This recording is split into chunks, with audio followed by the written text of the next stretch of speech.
Welcome to Art Ed Radio, the podcast for art teachers. This show is produced by the Art of Education University, and I'm your host, Tim Bogans.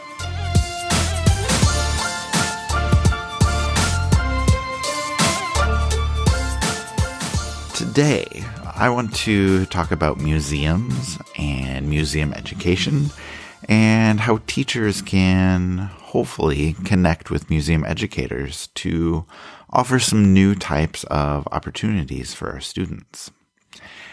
And this seems maybe a little more important to me than usual, just because personally I've been thinking a lot about museums. My wonderful hometown museum here in Omaha, the Joslyn Art Museum, just closed for renovations and new construction last week, and it's going to be closed for 2 years. I can't go back until 2024. So my last visit there last month was pretty bittersweet. You know, I went and I got to see all of my favorites that were there, and I think I appreciated them more because they weren't going to be there. I knew I wasn't going to see them again for a while. And the museum will still do programming. They'll still have a presence in the community, still offer classes at different locations, but it's obviously not the same. It's different when you can't go visit.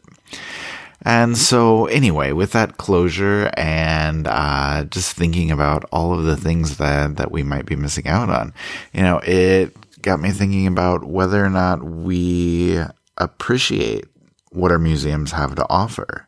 Whether we take advantage of all of the opportunities that are out there. And I would say as a whole, as art educators, we do not. And that's not to place any blame. We all have a million things on our plate. We know how difficult it is to find time to do something extra. But today, I guess I want to highlight those opportunities that are out there and maybe think, when we do have the time, when we do have the capacity, how we can make those connections.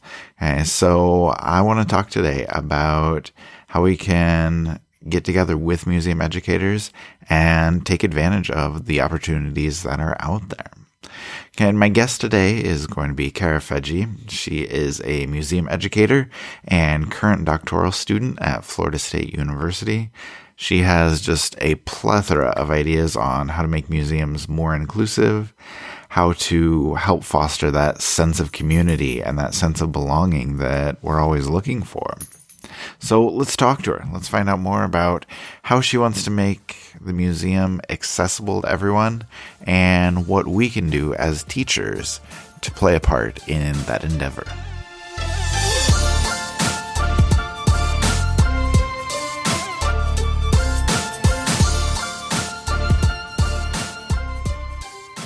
Kara Fedje is joining me now. Kara, how are you? I'm great. How are you? I am doing great as well. We've been trying to put together this podcast interview for the better part of a couple months. And we're here. We're so excited. Yes. So I guess to begin with, can you just tell listeners a little bit about yourself?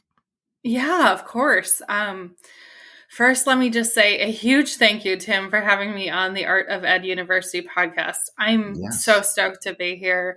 I'm a fellow Iowan as well, and so it's nice to have that connection with the Art of Ed University. Although I know you podcast all over the world. So my name is Kara Fedje, and I'm a doctoral student and graduate assistant at the Art Education Department in Florida State University. And before my PhD, I had been a museum educator for like the past 10 years at various Midwestern museums. Yeah. And one of them you actually might be familiar with. It's called the Des Moines Art Center. I actually drove through there last weekend on my way to a wedding. So yes, nice. Love the Art Center in Des Moines. Yeah, it's an incredible gem in the middle of Iowa. And it's a mid-sized museum. And I got to work there, fortunately, for 3 years. And I'm really just passionate about all things art. I love to weave tapestries.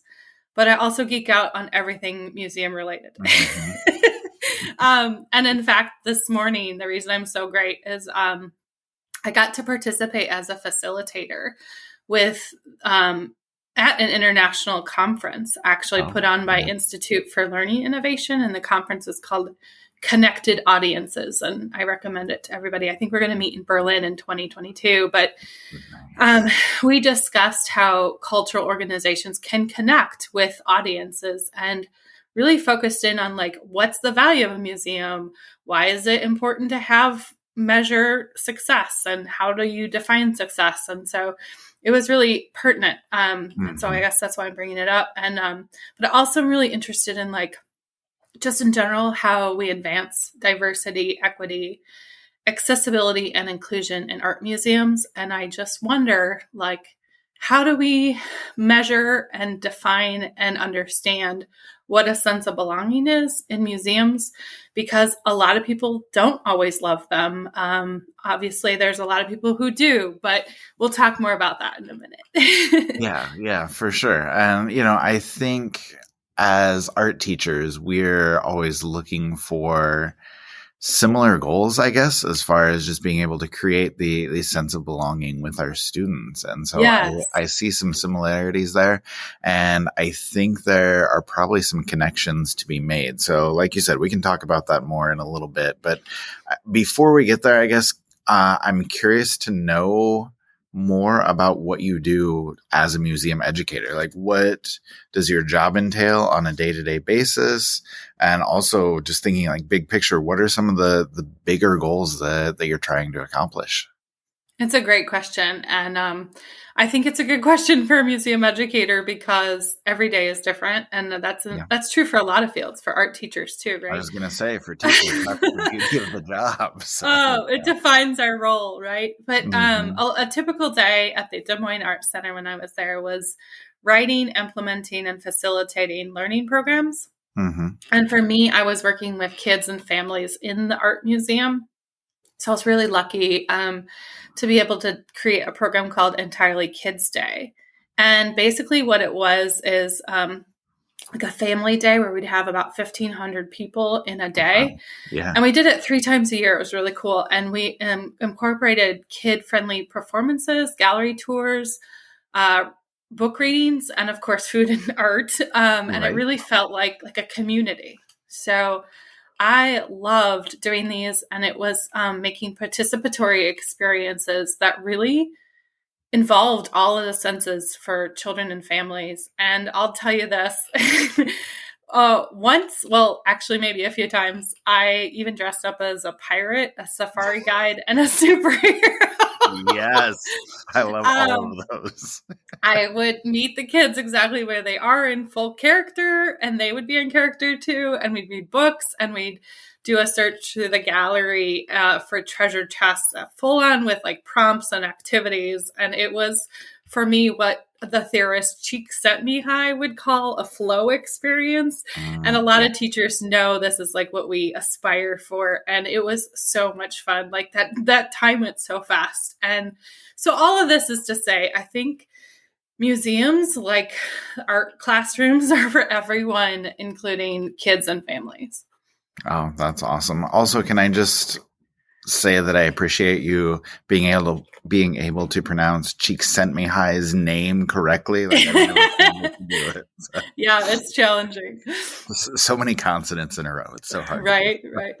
Anyway, okay. So, you and I have talked a little bit sort of off air here about different things that you're trying to do. I know that one of your big goals is, for lack of a better term, like democratizing the museum, or making it more accessible for everyone. So, my question about that would be like, why is that a goal? Why is that important to you? And, what kinds of things are you and other museum educators doing to try and make your spaces more accessible to everyone? Yeah, it's another great question. And I would say, making museums like art classrooms accessible for students and art teachers and our public at large is really important. And I think how we're going to do this going forward in the museum world is that we co-create with our community partners, so that we can actually make what's called a social cohesion. And what that is like when people start to work together, they're literally linking connections and building relationships and rapports with neighborhood communities. And I think the best way to do that is lots of ways, actually, but to make the outside in and the inside out. So what I mean by that is, as museum professionals, we need to begin to shift the paradigm and ask people who are working outside the museum to really jumpstart in and work with us. And I think we need also research. We need more research and networking to connect everybody together. Mm-hmm. And lastly, I'll say, museum educators can do a lot, but our teachers can too. And I think we need to share the agency and voice with our communities if we're going to expect museums to have a continued value in society. Yeah, I think that's really well said. And it does go both ways, because I think we as educators, as art educators, can do a better job of letting kids and families know what's out there. We can share, when we go to museums, we can talk about all the cool things that are there and try and get people to join those spaces, to be part of those communities. So again, we can talk more about that in a bit. But before we do that, I want to circle back to the Des Moines Art Center and a really cool exhibit that you helped put together. It's called the Queer Abstraction Exhibit. And, I just, in reading about that, it made me appreciate just your goal of trying to make the museum more inclusive through exhibits, through events. But as far as that one specifically, the Queer Abstraction Exhibit, can you tell us more about it? And I guess what all it involved for you, and going back to that community thing, how was it received by the community? Yeah, it's awesome. And it was, first I'll start right. It was curated by my friend Jared Ledesma. Many of us at the Art Center were working to make the Art Center really inclusive and a diverse space. And we had what's called weekly mass meetings. And it wasn't Catholic mass. It was 18 of us essentially meeting in a room, grappling with concepts about inclusion and diversity. And we talked about the MIA, Minneapolis Institute of Arts, document called the Mass. And that's where it got its name. And MASS stands for Museums as a Site for Social Action. And what it is a toolkit. It was an incredible free resource for creating organizational change in museums, like the how-to manual, if you will. And it was written by museum employees in Minneapolis at the Art Institute. And at the same time, this really incredible resource came out from AAM. It was called the LGBTQ Welcoming Guidelines. I don't know if you're familiar with it, but basically it was an assessment tool that was guiding us along our journey. And we also used other tools like the Intercultural Development Inventory, where we were basically trying to figure out how culturally woke we were. And then we had Iowa Safe Schools come and do trainings for the staff internally. And so the dial was really shifting on the internal culture, and it was incredible to be a part of that. But I don't think the public was aware of all of that story until the Queer Abstraction exhibition really was on display. And when it opened up, opening night was so grand. It was beautiful and bright and attractive, and people were doing hands-on Post-it notes. And it was a very popular opening because it was during the first night of Pride Month. And it was an incredible part to be part of that, right? And so I got to basically do the programming around some of that exhibition. I did not create the exhibition. There were so many people on that team who were incredible. The preparatory team, the exhibition team, the, marketing team. It's a huge force. But I got to do the programming. And so what I did is, an entirely kids day, which I had talked about previously about one of my passions. And we got to have queer performances, participatory tours, even a 30 by 30 foot pride flag on the front lawn. And we even had a drag story time. And I'll tell you this, it was interesting to review and research some of the marketing around it because people were still unsure of the word queer, even internally and externally. And so we were just grappling with how do we do that, and I think what helped is research. And I interviewed a woman at the Chicago Children's Museum who had some tools already in place, and talked to her about some of her resources and how she started doing this work. And so it was helpful to model it after other museums. But if anyone's interested in the whole story, Jared Ledesma and I wrote an article for the identity issue of AAM's Museum magazine.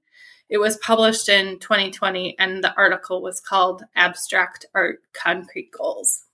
As promised, I want to bring this back to our audience of art educators here, bring it back to teachers for the final question.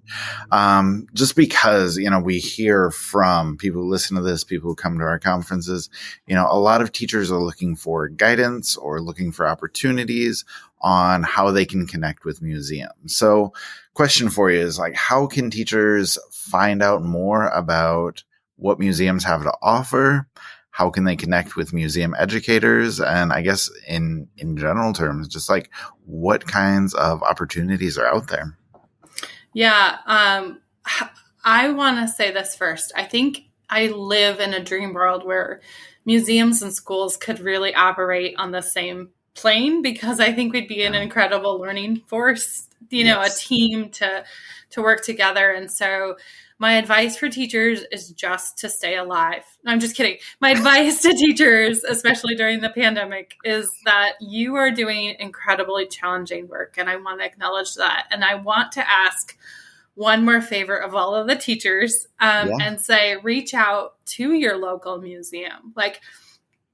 Don't wait for them to come to you, but just go to them and say, hey, we want to collaborate with the museum because we have incredible opportunities. The museum has incredible opportunities for students as well as schools. And in that collaboration, I think we're going to find out that we can get a lot more done, and we need, in the museum field, sometimes we need somebody to tell us how we can help you, because so many people in the community see it as a community resource. Mm-hmm. And so connecting to the teachers is really valuable. Sadly, I'll say, I think some museum educators don't always have the most resources, time, and energy, similar to school teachers, right? Right. But that if we connect these talents and skills, it's even more reason to make sure we're well connected. And so I'll just tell a quick story. My friend Audrey Jacobs, she's probably listening to this in just a moment, but she's connecting schools and museums because she worked for a museum school on a native tribal reservation in South Dakota. And her story is pretty cool. She indeed was an example of a museum professional who deeply cares about that interaction between teachers and schools and keeping the pipelines together. And, I think we need to continue to keep those conversations going, because at the end of the day, museum educators and teachers, art teachers, are doing very similar work. We're trying to just make the world a better place for the next generation.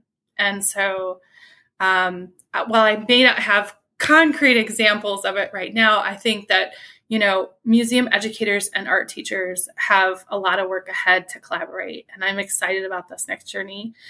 And with that, I'll say thank you so much for having me as a guest today. And, I'll say one more thing. I had incredible art teachers growing up, and the art professors shaped who I was. And I can't imagine not having them as a facilitator of learning in my life. And I'm just so lucky. So keep doing your thing, art teachers, and continue to inspire.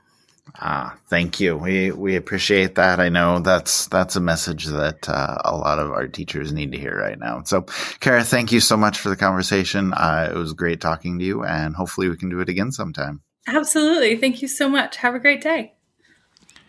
I talked in the intro about neglecting those opportunities that museums offer us.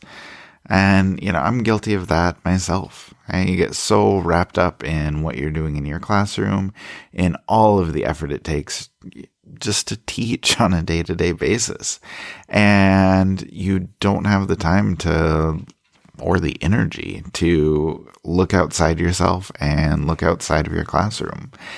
And so, yeah, I understand, like, now is not the time to look for more things to do. We're coming to the end of a very long school year, and nobody wants anything else on their plate. But when you feel like you can take on something else, when you have that energy and that capacity, I would encourage you to reach out to a museum educator in your community. See if there's something there. See if there is a connection that can be made and an opportunity for your students. And if you're looking for more ideas or more discussion on this topic, Candido Crespo did a great episode on Everyday Art Room last December with Keandra Pryor about school-museum relationships. And I would encourage you to listen to that. We'll link that episode in the show notes. And just, I guess, to wrap everything up, to put some final thoughts here together, Kara said something that stuck with me, I guess. You know, a lot of museum educators are tapped out in terms of resources, time, and energy, just like we are, just like teachers are.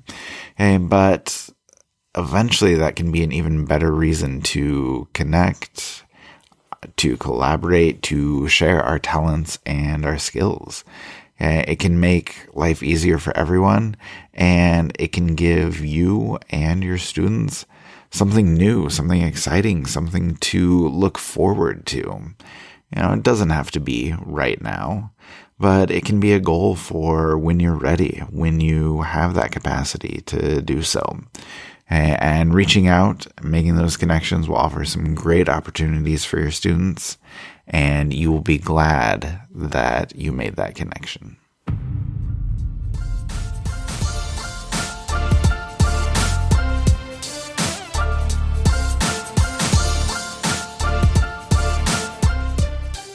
Art Ed Radio is produced by the Art of Education University with audio engineering from Michael Crocker. Thank you, as always, for listening, and we will talk to you next week.